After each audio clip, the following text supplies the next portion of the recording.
Chief justice Pakistan justice Yahya Afridi की ज़ेर सदारत जुडिशल कमीशन ऑफ पाकिस्तान का इजलास जारी है। जुडिशल कमीशन सुप्रीम कोर्ट में 8 नए जजेस के तकर्रुर पर गौर करेगा। जस्टिस मंसूर अली शाह और जस्टिस मुनीब अख्तर ने कमीशन कार्रवाई का बॉयकॉट कर दिया। अब्दुल क़य्यूम सिद्दीकी हमारे साथ मौजूद हैं। अब्दुल क़य्यूम, बताइएगा, जुडिशल कमीशन ऑफ पाकिस्तान का इजलास जारी है, क्या तफसीलात हैं? जी, जुडिशल कमीशन ऑफ पाकिस्तान का इजलास जारी है। Chief justice Pakistan justice Yahya Afridi की ज़ेर सदारत, और जैसा कि आपको मालूम है कि इजलास से पहले भी जस्टिस मंसूर अली शाह, जस्टिस मुनीब अख्तर और इनके 2 अदर लीग हैं, जिसमें तमीनुल्लाह जस्टिस और जस्टिस आयशा मलिक शामिल है, उन्होंने मुअख्खर करने का था। आज इजलास की कार्रवाई ज़राए के मुताबिक जब शुरू हुई तो उन्होंने यही मौक़िफ़ अपनाया कि जो जुडिशल कमीशन ऑफ पाकिस्तान का इजलास है इसको मुअख्खर कर दिया जाए। ताहम जो है वो इजलास की कार्रवाई जो है वो इस मौक़िफ़ से उनको सुना गया और उसके बाद इजलास की कार्रवाई जारी है, जिसके बाद ज़राए का ये कहना है कि दोनों जज साहिबान जो है उन्होंने इस इजलास का बाइकआउट किया है। बहुत शुक्रिया अब्दुल क़य्यूम सिद्दीकी अपडेट करने के लिए।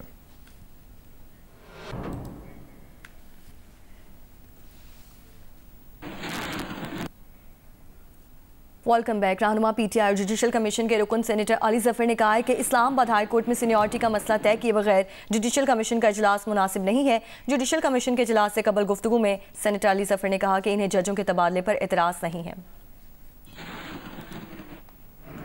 इस्लामाबाद हाई कोर्ट के जजेस की सीनियरिटी का फैसला नहीं हो जाता।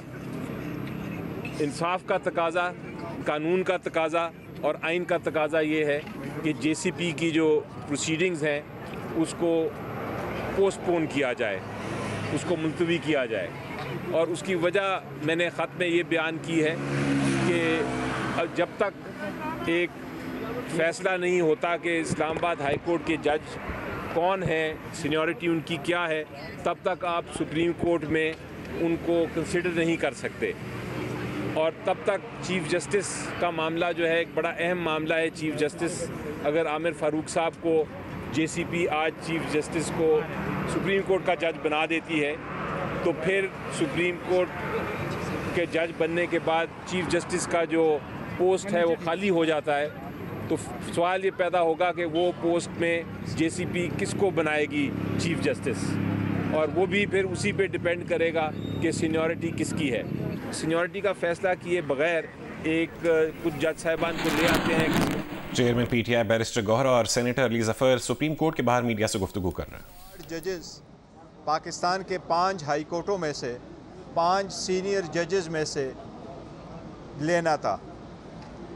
पाकिस्तान तहरीक इंसाफ का एक असूली मौक़िफ़ रहा है कि हमने 26वीं तरमीम के ख़िलाफ़ पिटीशन फ़ाइल की है। वो 26वीं तरमीम के ख़िलाफ़ पिटीशन हमारी पेंडिंग है। पहली जब ये कमीशन का इजलास हुआ हाई कोर्टों के सिलसिले में तो हमने वहाँ एक ऑब्जेक्शन उठाया था, और वो ये था कि जब तक उसका फ़ैसला नहीं होता तो प्रोसीडिंग पोस्टपोन हो। उस पर वोटिंग हुई, बाय मेजॉरिटी ये फ़ैसला हुआ कि हम प्रोसीड करेंगे। लिहाजा हाई कोर्ट की जजेस का तयन हुआ और थ्रू आउट प्रोसेस में हम शामिल रहे। आज पहला दिन था जिसमें सुप्रीम कोर्ट की जजेस का तयन होना था। इसके सिलसिले में जो सुप्रीम जुडिशल काउंसिल के कमीशन के 2 जज मेंबरान साहिबान हैं, मंसूर अली शाह साहब और मुनीब साहब, उन्होंने भी एक लेटर लिखा था और उस लेटर में उनकी इस्तदा ये थी कि इन प्रोसीडिंग को आज पोस्टपोन करें। इसी तरह से एक लेटर अली जफ़र साहब ने लिखा था, जो अली जफ़र साहब ने ख़ुद लिखा था, और मुझे भी उस लेटर का कल पता चला था जब अली जफ़र साहब ने इसको फ़ाइल किया बिफोर द कमीशन, और कमीशन में मैंने उसको इंडोर्स किया। और हमारा यही कहना था कि जो कमीशन की प्रोसीडिंग्स हो रही है इसको पोस्टपोन किया जाए। आज 2 जज साहिबान ने भी उनसे सिलसिले में रिक्वेस्ट की थी। हमारा भी सिर्फ इस्तदा इतना ही था कि चंद दिनों के लिए इस प्रोसीडिंग्स को पोस्टपोन करें।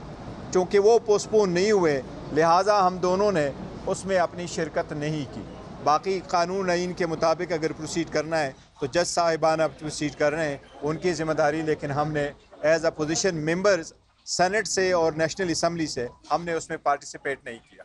और इसका एक अली जफ़र साहब बता रहे हैं, इसका एक और जो वजह थी, जो बेसिक वजह थी, बुनियादी वजह रिक्वेस्ट करने की कि इसको पोस्टपोन किया जाए, वो ये था कि इस्लामाबाद हाई कोर्ट में जो सीनियरिटी का मसला पड़ा हुआ है कि कौन सा जज सीनियर है, वो जो कि ट्रांसफ़र होके आए हैं या जो एग्जिस्टिंग हाल में जो जजेस हैं वो। तो सीनियरिटी का हमने रिक्वेस्ट की थी कि जब तक ये सीनियरिटी का फ़ैसला नहीं होता तो ये मीटिंग पोस्टपोन की जाए, क्योंकि इस मीटिंग में ये फ़ैसला करना है कि कौन से सीनियर जजेस को आपने सुप्रीम कोर्ट लेके आना है और कौन से जो जज हैं जो बाद में, अगर इस्लामाबाद हाई कोर्ट के चीफ जस्टिस आ जाते हैं सुप्रीम कोर्ट, तो बाद में कौन चीफ जस्टिस बनेगा। वो चूँकि सीनियरिटी का इशू पेंडिंग है तो हमने ये रिक्वेस्ट की थी, बहरहाल वो नहीं मानी गई। तो हमें यही इंस्ट्रक्शंस थी कि हम इसमें फिर पार्टिसिपेट ना करें, हिस्सा ना लें। अब वो फ़ैसला तो बहरहाल होंगे आज, लेकिन हमने फिर मुनासिब नहीं समझा कि ये पोस्टपोन की रिक्वेस्ट के बाद हम रहें। जजों ने भी बायकॉट किया है, कुछ जजों बायकॉट की बात नहीं है, पार्टिसिपेशन की बात है और वो है तो 2 जज साहिबान ने भी पार्टिसिपेट नहीं किया। पार्टिसिपेट नहीं किया क्या? जी हाँ, बिल्कुल उन्होंने तहफ़्फ़ुज़ात रिकॉर्ड नहीं। देखो, तहफ़्फ़ुज़ात की हमने भी तहफ़्फ़ुज़ात की बात नहीं, जो अंदर प्रोसीडिंग्स हो सकती है ऑब्वियसली हम अंडर ओथ है, वो इन कैमरा प्रोसीडिंग्स है, वो उसको नहीं बता सकती क्या डिस्कशन हुई, लेकिन ये ज़रूर है वो आपके पास प्रेस रिलीज़ भी आएगा कि 2 जज साहिबान ने और हमने पार्टिसिपेट नहीं किया। अच्छा वैसे वकला तंजीमें एहतजाज कर रही है, अब तो अपोजिशन जमात, अब आप क्या स्ट्रेटजी इख्तियार करेंगे, अब फ्यूचर क्या? देखिए, पाकिस्तान तहरीक इंसाफ फ्यूचर का लाएअमल भी दे चुकी है और हम आईन और कानून के मुताबिक 27 साल से अपना स्ट्रगल कंटिन्यू कर रहे हैं। आइंदा भी अपोजिशन के जो पॉलिटिकल पार्टीज़ है उनके साथ मिल करके कानून की बालादस्ती के लिए, इनके सुप्रीमेसी के लिए हम कोशिश करते रहेंगे। वो स्ट्रगल इंशाल्लाह ताला हमारा कंटिन्यू होगा। वकला साहिबान का एक इंडिपेंडेंट भी चल रहा है, हम उनको फुली सपोर्ट कर रहे हैं। वो आज भी उनका कन्वेंशन था, लेकिन कन्वेंशन आपको पता है हर तरफ से रोड ब्लॉक से वो नहीं अरेंज कर पाए, लेकिन ये सारा हम उनको सपोर्ट कर रहे हैं। लेकिन पाकिस्तान तहरीक इंसाफ का एज ए पॉलिटिकल पार्टी और बाकी पॉलिटिकल पार्टीज़ के साथ जो हमारा अलायंस है वो भी इंशाल्लाह कंटिन्यू रहेगा। तो वकला के साथ जो है बतौर वकील आपका नहीं, ये क्वेश्चन आपकी तरफ से आया। Thank you. Chairman PTI barrister Gohar और अली जफर इस्लामाबाद में मीडिया से गुफ्तगू कर रहे थे।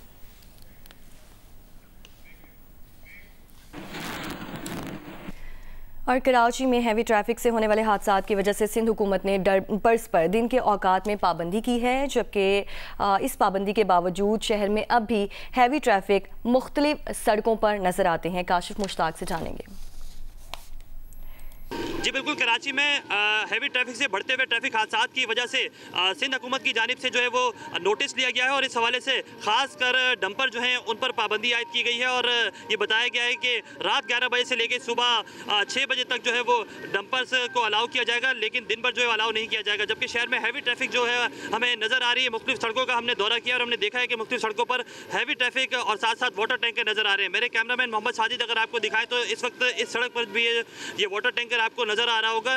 ना सिर्फ ये सफूरा चौरंगी के करीब जहां हम मौजूद हैं यहाँ वाटर टैंकर्स मौजूद हैं, बल्कि शहर के मुख्तलिफ इलाकों में इसी तरह की सूरत हाल है। और DIG ट्रैफिक की जानिब से ये कहा जा रहा है कि ना सिर्फ डंपर को बल्कि जो हैवी ट्रैफिक है उसके खिलाफ भी जो है वो क्रैकडाउन किया जा रहा है और कोशिश की जा रही है कि शहर में दिन के औकात में हैवी ट्रैफिक को कम किया जाए और रात के औकात में जो है वो इनकी टाइमिंग जो मुख्तस की गई है उस पर जो है वो अमल दरामद किया जाए। जबकि मोटरसाइकिल सवार हजरात के लिए भी ये पाबंद किया जा रहा है कि वो हेलमेट का इस्तेमाल लाजमी करें ताकि ज़्यादा से ज़्यादा ट्रैफिक हादसा से बचा जा सके। जी, और अभी आपको बताएंगे भारत की रियासत छत्तीसगढ़ के बीजापुर ज़िला में भारतीय सिक्योरिटी फोर्सेस के ऑपरेशन में 31 माओ नवाज मारे गए। भारतीय मीडिया के मुताबिक झड़प के दौरान 2 सिक्योरिटी एहलकार भी हलाक और 2 जख्मी हुए हैं। सिक्योरिटी फोर्सेस ने भारी तादाद में असलहा और धमाका खेज मवाद भी बरामद कर लिया है, जबकि छत्तीसगढ़ पुलिस के मुताबिक इस साल अब तक रियासत में अलग अलग इनकाउंटर्स में 49 माओ नवाज मारे जा चुके हैं।